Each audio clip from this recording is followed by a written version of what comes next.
All right, I'm Seth Emerson with the Macon Telegraph and assorted other places. Gentry. Gentry Estes with Dogs 24/7.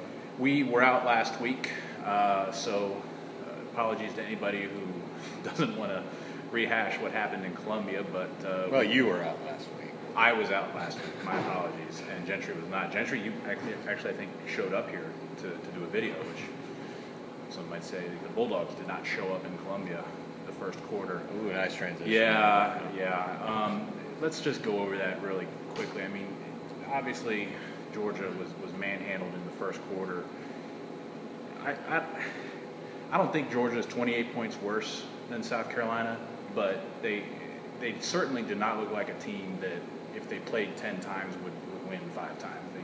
They looked pretty far behind the Gamecocks. Yeah, and I think that is one of the reasons you saw such a backlash, and I think such disappointment from the fans. And, it's understandable. As we were at that game, I mean, you got the sense pretty early on that was going to happen. Yeah. It just felt that way from the start. That was a crazy atmosphere, and then when Georgia got behind early, the momentum kept rolling. It snowballed quickly, and you just got the sense that Georgia was going to have to do something to get things in their favor, or else that was going to happen. And then I think a couple of big plays, Rambo allowing the long pass, the tip ball interception. Let's talk about the defense, Gentry. Obviously, it just hasn't measured up to expectations or even what they did last year. To me, something that stands out is they make great halftime adjustments, and they made good adjustments after the first quarter in Columbia, but they get out schemed to start the game. Last week, players were talking about communication problems leading to the busted plays. And goodness, the run defense has just been not what you would expect out of the talent they have up the line there. What's your quick diagnosis for what's been wrong here? Well, we've heard the communication all season. That's kind of been a recurring theme, and it makes you wonder. You got 9 stars back on that defense. You got a lot of seniors, a lot of guys who played a lot of football. How's that happening? Yeah, that's the thing. I mean, you can talk about the suspensions that maybe messed up the cohesiveness, maybe the Malcolm Mitchell thing. Guys playing new positions. I understand. That makes sense. But Game 5 and Game 6, Rambo and Ogletree were with this unit last year. It should not have been that much of a cohesion problem. They've been practicing with the first units. One thing I think is the last couple of games, at least, they weren't able to get a lot of pressure with the front four. So I think nobody but Jarvis Jones is getting to the quarterback. And I think some of the calls were intentionally aggressive to try to change that. They were blitzing a lot.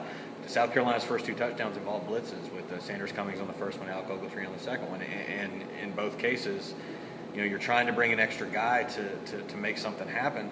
Not only were they still not getting a whole lot of pressure doing that, but they allowed Connor Shaw to break contain and get out. That was what I didn't understand, Gentry, was Brantham's strategy there was to focus on lateral. Much like the strategy at Missouri was to not let James Franklin win the game through his feet. Mm-hmm. I don't understand why there wasn't a better containment on Connor Shaw.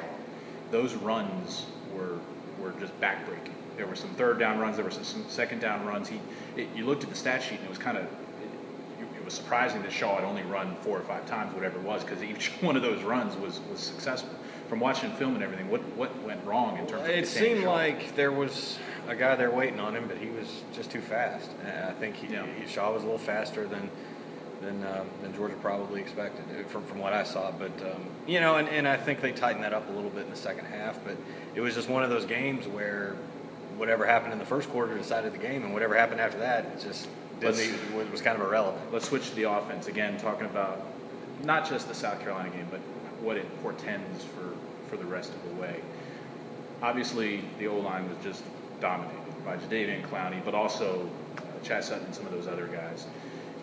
Was it just sort of one of those things? I mean, I think that's going to be the best line they see all year unless they get to the SEC championship game and face Alabama. And then even then, I might say South Carolina stacks up better. But did that game kind of expose the line or even the offense in general for Georgia? That's a good question. I think we knew going into that game that was going to be the best D-line they'd faced to that point. And we said in this video that going to probably decide the game, and I think it did. I think South Carolina's defensive line was dominant. They were able to put 7, 8 guys in the box pretty much all game. Georgia didn't have an answer for that. Yeah. And it wasn't, here's the thing, it wasn't really missed assignments as much as it was just getting overwhelmed. They had too many guys to block, and Georgia couldn't handle it. One time, David Andrews, I think, tripped on a teammate's leg and fell, and that's when Sutton came up. Yeah, I mean, these guys, they were where they're supposed to be, but it was just a matter of they were trying to get something done when South Carolina was just overwhelming them at the line of scrimmage. Now you get out of your game plan, you're calling plays all of a sudden now that you didn't really plan to. And there were right. I mean, and you're talking about they were down 21-0 before they had more than 5 or 6 plays. At receiver, I thought that Michael Bennett's injury, while Bennett is good, would be mitigated by getting Mitchell back full time, but it does seem they're still having trouble getting Mitchell, that is, back in sync offensively. Yeah, and I mean, you can tell the guy's been practicing on defense since the spring, and only a couple of weeks focusing on offense. And as good a player as he is, it takes some time. You can't just jump back into it. I think it's the same for Ogletree and Rambo on the other side of the ball. Yeah. You knew they weren't going to quite be as sharp as some of the other guys. They weren't going to be in midseason form yet. And Gurley and Marshall obviously held in check. Something to worry about in your mind, or again a case of best D-line there? Here's what would concern me most about that is I think South Carolina gave a blueprint to Georgia's remaining opponents on how to shut down that offense. Mm-hmm. Nobody had been able to slow down that offense. Yeah. They were getting 500 yards a game. But what South Carolina did, they were able to overwhelm Georgia at the line of scrimmage. Now, I don't think these teams that are going to play the rest of the way are going to have that kind of talent, except maybe Florida. But I think teams are now going to try to do that, and they're going to test the offensive line and see what they can handle, because now there's a little bit of a weakness. Canarius Gates at left tackle. This is what I wrote in my midseason grades today. That hasn't been a bust per se, Gates at left tackle, but he hasn't been nearly the answer. But I think they're kind of stuck with that at the moment. I mean, let's base that off more than going against Jadeveon Clowney. He had some rough spots before that. I mean, he's not a shutdown blindside. Well, and I will say though that the 6th guy they've been working in game after game has been Mark Beard to play left tackle. Yeah. So I think there's a reason for that. Obviously. We will be in agreement. I know that's not a real word, by the way. That if Georgia goes back out and puts up 50 on Kentucky, that doesn't mean problems are solved. The test is the week after that against Florida. And Kentucky's a mess. I mean, this game. Yeah. There's not going to be anybody in the crowd. That's just going to be a terrible atmosphere on Saturday. When you're talking about a team that got mercy ruled the last game, I didn't even think that was possible. I mean, I know there was a weather delay. But I like Joker Phillips a lot, but it's just not happening there. So the Florida game's the test. We'll talk about the Florida game next week, Gentry. But what do you think about the mindset of this team for Georgia? Are they able to get up and collect themselves, or I know a lot of fans are kind of struck by the lack of fire, it seems, from Rigton players in terms of after the game and everything. Is it sort of a continuation of this week-to-week thing they have, this business-like attitude, or what? What happens at this point? It could go one of two ways, in my opinion. I think you have a team that talked an awful lot about Miami all through the spring and preseason. We heard a lot of that. And, now that isn't quite, I mean, you could say that things could fall right, but it's not exactly 9 spots to jump into BCS. It's not as realistic a goal, so you could see it going where, it's hard for them to get back not up. That schedule. There's a little bit of life after South Carolina losing to LSU, and it'll be interesting to see what happens if South Carolina then beats Florida, what the mentality is, because then now you're hoping for South Carolina to have another just egg. Well, and I think the other way it could go, and focusing on that, I think if what I would expect to see in the Florida game, and again, we can talk more about that next week, but I think you're going to see a pissed off team in that game. I think, and they should be. I can't edit that to say ticked. Good job, Gentry. But I mean, this is a team that these guys were embarrassed just like everybody else was.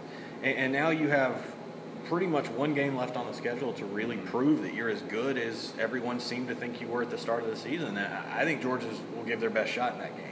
This is where people fault Richt, and I see it. I'm not saying I agree with it, but I see it. People fault Richt for not being fiery enough, not having the team charged up enough for the South Carolina game. But this is where his kind of even keel approach will help them. And I they're think not it helped going to fall year. off a cliff emotionally now that Miami is out of the question. watch. Absolutely, and I think last year it was that way too. I think his approach, even when he was the one under fire, I think it really helped his team. And again, we won't be able to tell a whole lot this week because I think Georgia's just going to annihilate Kentucky and would have anyway. But it will be interesting the rest of the way because I think some of the people giving up on the season, that's a little premature. There's still a lot of talent on this team, and a lot of guys so many guys are still around from that team that 0-2 and everyone gave up on last year, and they were able to string it out, but they got help. I'll be really interested to see the effect if South Carolina beats Florida, and after that, then you've got to kind of hope for South Carolina to lose to I don't even know who they have. Tennessee. Okay. Thanks again for watching. Sorry I was out last week. I was out. He was not. And we'll see you again next week to break down the Florida game.